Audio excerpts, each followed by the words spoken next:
আসসালামু আলাইকুম। Hello everyone. তো চলে আসলাম প্রতিদিনের মতো আরেকটি নতুন ব্লগ ভিডিও নিয়ে। আশা করি আপনারা সকলেই ভালো আছেন। আপনাদের দোয়া এবং ভালোবাসায় আমিও খুব ভালো আছি। এখন বাজে সকাল ৯টার মতো। তো আজকে সকাল, সকাল বাড়িতে বাজার চলে আসছে। এখানে ৩ রকমের মাছ ছিল আর বড় সাইজের একটা মুরগি ছিল, ব্রয়লার মুরগি।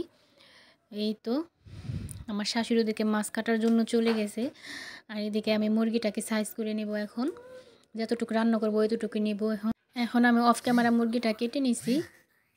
আর এদিকে কাজ শেষ করতে না করতে দেখি আমার মেয়েও ঘুম থেকে উঠে গেছে। এই তো মাশাআল্লাহ, আজকে আমার মেয়েটা অনেক বড় একটা ঘুম দিছে। এখন ওরে আমি শীতের কাপড় পরাই দিলাম, যেহেতু ঠান্ডা অনেক। আর সাথে সাথে আমি আমার রুমটাও গুছাই নিব এখন। সকালে ঘুম থেকে ওঠার পর দুপুরে ১টা পর্যন্ত সবারই কাজের খুব চাপ থাকে। এই সময়টায় খুব ব্যস্ত সময় কাটে।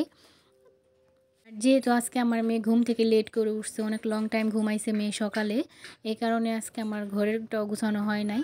এই তো এখন আমি তাড়াতাড়ি করে গুছিয়ে নিব। ঠান্ডার মধ্যে আমি আমার মেয়েকে যতটা সম্ভব ঘরে রাখারই চেষ্টা করি, যেহেতু বাচ্চা মানুষ, অল্পতেই ঠান্ডা লেগে যেতে পারে। তো এই তো আমার মেয়েটা ভীষণ লক্ষ্মী। আমি যখন কাজ করি আমার মেয়েটা আমার সাথেই থাকে, কোনো কান্নাকাটি করে না, শুধু ওর বুগলে একজন থাকলেই হয়। ছোট দিনে তাড়াতাড়ি কাজ শেষ করতে পারলে নিজের কাছে অনেকটা ভালো লাগে, নয়তো সারাদিন কাজের উপরই চলে যায়, তখন নিজেরও বিরক্ত লাগে এটা। এই তো এখন আমি এক এক করে সব কিছু চার্জও লাগাই দিব, যেহেতু রাত এগুলি ব্যবহার করা হয়। এখন আমি আমার বিছানাকেও ঝেড়ে নেব একটু। অনেকেই ভাবে, আপু তুমি তো সারাদিন ঘরের মধ্যেই ভিডিও করো, তুমি কি বাইরে যাও না? হ্যাঁ, আমিও বাইরে যাই। তবে যেহেতু আমি ঘরেই রান্না করি, সে কারণে আমার ঘরেই বেশি থাকা হয়, বাইরে খুব কমই যাওয়া হয়। যদিও যাই তখন বাবুকে নিয়ে একটু হাঁটতে বের হই বিকালে, তাছাড়া বেশি বের হওয়া হয় না বাইরে। যেহেতু নতুন ভিডিও শুরু করছি, তো আশা আছে সামনে বাইরে ঘরের সবটাই দেখাবো ভিডিও আপনাদের। তো আস্তে আস্তেই করবো এটা। আবার একেবারেই যে বাইরে যাওয়া হয় না এমনটাও না, যাওয়া হয় কাজের ফাঁকে ফাঁকে অফ ক্যামেরায়।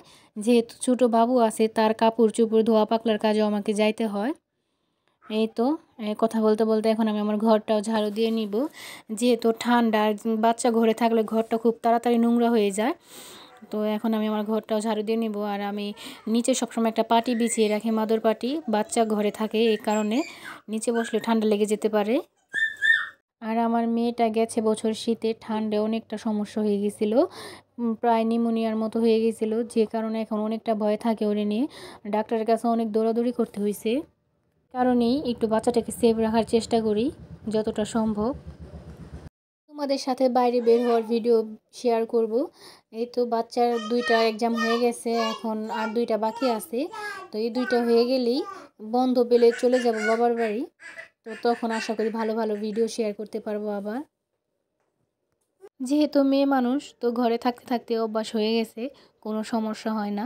আর বাইরে যখন যাই টুকটাক কেনাকাটা থাকলে সেটা করার জন্য যাই। এই তো আর মেয়েদের তো বাচ্চা সামলাতে আর ঘরের কাজ করতে করতেই সময় চলে যায়, বোরিং হওয়ার টাইম থাকে না। আর এই ব্যস্ত সময়ের ফাঁকে ফাঁকেই আপনাদের সাথে একটু ভিডিও শেয়ার করার চেষ্টা করি, ছোট ছোট করে ক্লিপ নিয়ে রাখি ভিডিও। আমি মূলত এই ব্লগ ভিডিও শুরু করছি শখের বসেই। আমাদের দুহা থানায় দারুল নাইম নামে একটা ভাইয়া ব্লগ ভিডিও করে, তো অনেকটা তারে দেখেই শুরু করছি।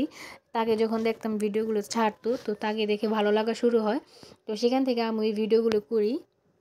ওই ভাইয়ের ভিডিওগুলো আমার খুব ভালো লাগে, আমি তারগুলো প্রতিদিনই দেখি। আর সাথে আমি একটু একটু করে ভিডিও করার চেষ্টা করি। আর প্রতিদিন তো ভিডিও করা বা ভিডিও দেওয়া সম্ভব হয় না, যে কারণে 2 দিন 1 দিন পর পরই দিই। তো কথা বলতে বলতে আমার এখানে ঘরের কাজ হয়ে গেছে। এখন এখানে আমি আমার মেয়ের জন্য সুজি রান্না করতেছি, আমার মেয়েটাকে খাওয়াবো। তো এটার পরে আমি আমার রান্নার কাজ শুরু করে দিব। এখানে একটা বড় পাঙ্গাস মাছের ডিম নিয়ে নিছি আমি। অনেকেই ডিম খেতে পছন্দ করে, আবার অনেকেই বলে যে না, ডিম ভালো লাগে না, গন্ধ কয় একটা।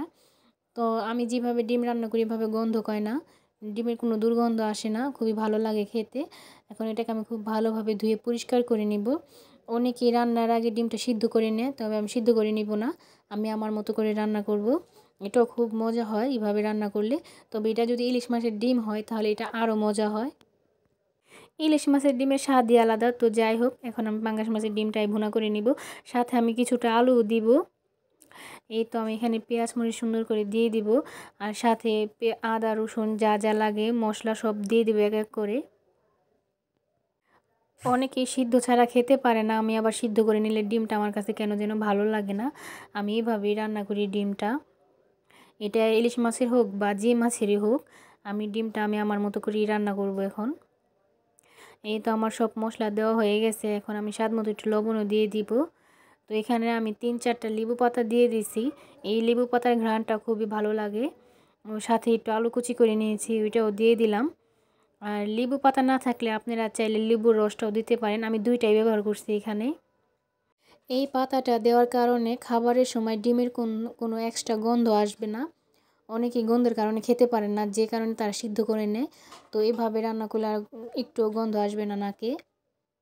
এই তো আমার আলু দিয়ে এটাকে ভালোভাবে কষানো হয়ে গেছে।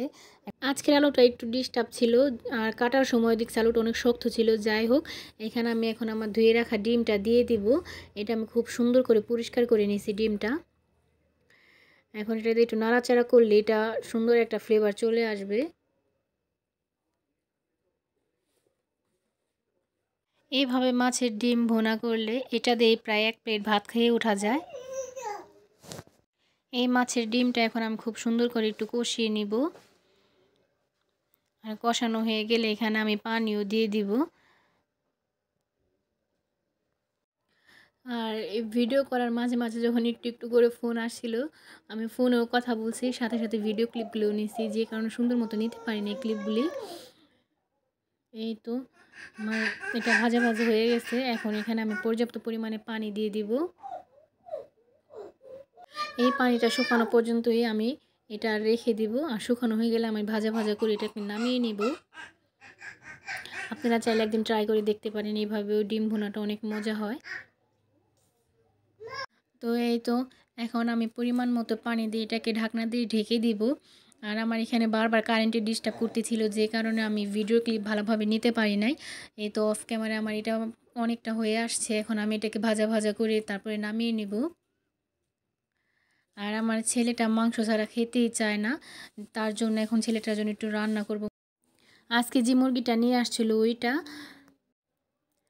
তো আজকে বারবার কারেন্টের ডিস্টার্ব করার কারণে আমি ভিডিওটা আর কন্টিনিউ করতে পারি নাই। তো আপনাদের কাছে কেমন লাগলো আমার ছোট্ট মিনি ব্লগটি অবশ্যই কমেন্ট করে জানাবেন। আর ভালো লাগলে আমার চ্যানেলটি সাবস্ক্রাইব করে পাশে থাকবেন, এবং পাশে থাকা বেল আইকনটি প্রেস করে অল অপশনে ক্লিক করে দিবেন, যাতে আমি পরবর্তীতে ভিডিও ছাড়লে সেটার প্রথম নোটিফিকেশনটি আপনার কাছে পৌঁছে যায়। তো এই তো আমার মুরগি রান্না হয়ে যাইতেছে এদিকে। আর আমার আজকের ছোট্ট মিনি ব্লগটি এই পর্যন্তই। সবাই ভালো থাকবেন, সুস্থ থাকবেন। আল্লাহ হাফেজ।